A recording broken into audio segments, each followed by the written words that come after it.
Thank you for joining me. I am continuing my ballet stories, and this is the section called Berlin to Ballet West.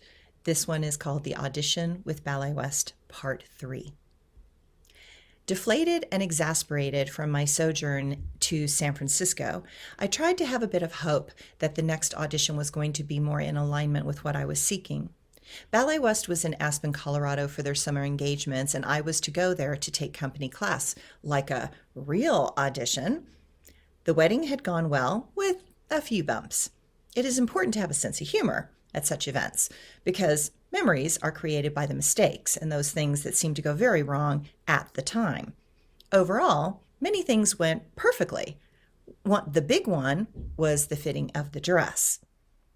We had made a slight mistake. That mistake was that we had this dress sized first and then had the 25-year-old dress cleaned. Big mistake. No one knew that when you clean old fabrics that they can stretch. In this case, they stretched a lot. Somehow intuitively the night before the wedding, we decided that we should try on the dress. Much to our shock and my sister's dismay, the dress was clearly 2 sizes too big. My dark-haired, brown-eyed sister with a heart-shaped face was swimming in this dress. She was thin and beautiful, but in this dress, we could have put 2 of her in it. The lace caps on the sleeves were falling off her shoulders, and she did not have the boobs to hold it up. Panic ensued, and everyone is attempting to come up with a solution that might work. Mother to the rescue. Our mother had been born a premature baby of such a small birth weight that she was the only child in her category to survive because that week the hospital got its first incubators for premature babies. It saved my mother's life, but certain problems came along with being born early and not being really ready. She had terrible hair, nails that broke constantly because they were so fragile, and she had a deformity on one of her kidneys that required extensive surgery when she was 17 years old to save her life. Oh, and one more important fact, her boobs never developed. Even when she was pregnant, they never decided to join the party. In those days, the medical community was very much into the concept that baby formula was perfect and better for babies than breast milk. That was, of course, not true, but that was the slant back in those days. To compensate for the obvious lack in the forward section of her chest, she wore falsies throughout my childhood, and she was one of the first in line with the new surgical procedure for breast implants. She got them when I was about 15 years old. When my father's friends found out, they were curious and asked, "What is it like to have a wife with breast implants?" His response was, "It's like being in bed with another woman." So here we are, at the night before the wedding, and my sister is in a panic. But my mother still had, in her drawers, the old foam falsies. She goes to her bedroom and brings out her old bras that allow for those falsies to be tucked into the bra. We then put the bra on my sister, and lo and behold, the dress would stay up. The boobs were keeping the dress from falling to her waist. It seemed the perfect solution. Whew, we were all relieved. I wondered if her fiancé, Mark, would notice. The next day, I am walking down the aisle and I go to my place at the front and turn to see the bride come in. But I am not watching my sister. I am watching her fiancé. He is standing there all proud and happy, and when he sees her walking down the aisle, I watch him do a double take, stop breathing, and stare at her chest. It was clearly not what he remembered, and he seemed confused. As my sister comes to the front, I hear her say to him, "Not a word from you." After all, we were in a serious Roman Catholic wedding in the church, and inappropriate behavior is deeply frowned upon. I see him smile, knowingly, but he did not say anything. We start the long Catholic process of a mass for the wedding. All of us are kneeling and doing the appropriate rituals. When my sister whispers, "Suzanne, Mark, please pull up the sleeves of the arms of my dress. I am about to lose this dress." I look over, and sure enough, the dress is inching its way down, and the inflated brassiere is not completely doing its job. Her fiancé, Mark, and I begin tugging, trying to pull the dress up as unobtrusively as possible. I'm sure it must have looked very funny from behind. We had to do it a couple times during the Mass to not flash the priests. So while the wedding was fabulous, That was our one small glitch. Not bad for the many things that can and will go wrong in such a situation. And it makes a great story to tell and retell. After the wedding, the pressure was off and I was back to preparing for my audition with Ballet West. This company was located in Salt Lake City, Utah, a city that as a child I had passed through but did not remember much because we were camping going to the Tetons, Yellowstone, and the Uinta Mountains. This audition was going to be during their summer arts festival that happened each year in Aspen, Colorado.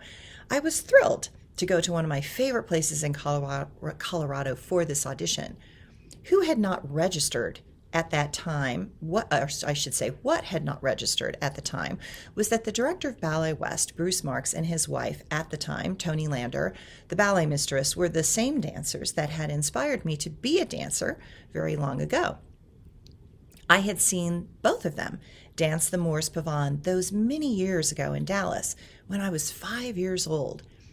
It seems destiny is not without a keen sense of timing, humor, and foreshadowing. I only made that connection later when I was preparing to leave Berlin and so many challenges seemed determined to prevent me from getting there. Circumstances and other very powerful dancers would end up supporting me to go so I could have a chance to work with one of the greatest ballet coaches in the world from their perspective, which was Toni Lander. But when destiny calls, it will often bring with it a karmic reciprocity from my own past to repeat in the ways that would seem hauntingly confusing. But that is another story for another time. I flew to Aspen Airport and I arrived at the theater at the designated time. The dancers are all laughing and they seem so much happier and less serious than in San Francisco. They are chatting with me and there is a casual ease that is more open and carefree. At the time, the males in the company were approximately 50% gay and 50% straight, or at least that was my best guess. Some of the men seemed unclear as to where they stood on that invisible line. That was very different from Berlin. That company was more like 75% gay men at the time. The atmosphere is very different in Ballet West, and the flows of energy seem positive on many levels. The first to introduce himself to me was Bob Arbogast. He was a flirt from his nose to his toes, but he was clearly married to Maureen, who watched over his antics with a keen awareness of his personality. He was no serious threat, and very, very married. At least someone was talking to me and being kind and inviting. I learned how he got to Ballet West from back east, and it was nice to feel as if someone wanted to have an entertaining conversation. The air of this company had a type of Western openness mixed with the freedom and spirit of a cowboy's grace, skills, and wildness. This was so very different from the very serious and yet professional atmosphere in Berlin, which was mixed with the intensity and emotional turmoil of 2 world wars that had scarred the land and the descendants of the people. The energy here felt more like home. Being born and raised a Texas girl complete with horses and a lake house, it was a better flow and fit, or so it seemed. The women in the ballet company still seemed distant, but that is not surprising in the highly competitive world of ballet. I took company class and everything was casual and easy. I did not feel on edge, and I did not need to defend against the egos of those that like to play power games. Everything went well and smoothly. I was offered a job for the following season as a corps de ballet dancer. That was no surprise. I did not expect a soloist contract right up front. The director needs to see how you are on stage. Each director is looking for a particular something. Gert Reinholm from the Berlin Ballet preferred interesting faces that were powerful in their intensity and ability to emote dark and complex emotional states while dancing. Technique was less important, but a high degree of competency was required, and it was more about the mood that a dancer could convey that interested him the most. But Bruce Marks was a friendly, easygoing, carefree Aquarian. The rarest bird in the world is an Aquarian boss. I did not know that at the time, but it would be a breath of fresh air that worked with my Leo self. Leos and Aquariuses are good friends and understand each other well. We're opposites. While I did not know that at the time, I could feel the differences and the shifts that were beginning to open and blend with my energy. While Bruce Marks liked technique and style, he seemed to be looking for something else. What that was on first impressions, I was not sure, but it was there guiding him in invisible ways. My first impression was that he was a lovely gay man, but then I remembered that he was supposed to be married to Toni Lander and that they had children. Toni was nowhere to be found, and while I made a note of that fact, it did not seem to be a problem. The ballet company was half the size of the Berlin Ballet and less than San Francisco Ballet. I left the theater knowing after having been invited by Bruce Marks to see the performance from backstage that evening. I was excited to see what flavor this new expression of ballet might conjure up. The program was a mixed program, and while it was interesting, beautiful, modern, and a style that was clearly American, it seemed less technically stunning than what I routinely saw in Berlin. But all the top dancers in Berlin were Russian trained and could hold their own in almost any theater in the world. The Russians were always dramatic, tempestuous, and inspiring to watch. Even those differences were not a problem for me because I was looking for a place to call home. I wanted to be in a place where I could stretch, explore, and find my own style rather than have another's artistic and choreographic preference beaten into me.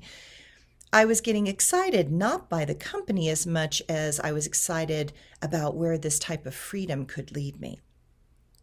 I felt like a horse that for the first time was being given its head. I felt like I might be able to break out of the confines of perfectionism and the incessant demand for technical brilliance and instead, perhaps, move towards true artistic expression. Something was calling me to this place. Beware the sirens that fate has conjured. Notice the hopes that the soul has pondered. Listen with the eyes and smell the electricity in the air. That is when you will notice something very rare. The Aquarian sun that sits within the eyes of the dream would call to me and become a new theme. I would be asked to let go of the known, to become a lark finally flown, up into the air to pass the stars in the sky. That is how one discovers that past the old bullseye, something waits to become whole and free. It was destined to happen. Now it was going to be up to me. Thanks, everyone.